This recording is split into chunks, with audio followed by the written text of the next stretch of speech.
Lo primero que he oído es que la reforma en sí no iba a fomentar el empleo a corto plazo. Y bueno, luego también he oído por parte del Partido Socialista que significava tirar hacia atrás un montón de años de derechos laborales que s'havien conseguit. En el fons, aquesta reforma laboral deixa desprotegida molta gent, sobretot la gent dels càrrecs intermitjos i baixos, no pas els directius, que són els que acaben tenint més drets i més poders. Hombre, la verdad es que ahora mismo lo único que me resuena más son el abaratamiento de los despidos, ¿no?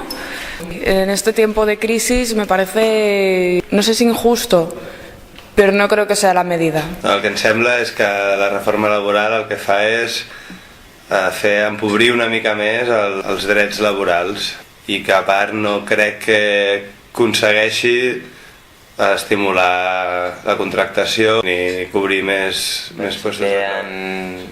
En la situació econòmica en la que estem, doncs era necessària una reforma laboral.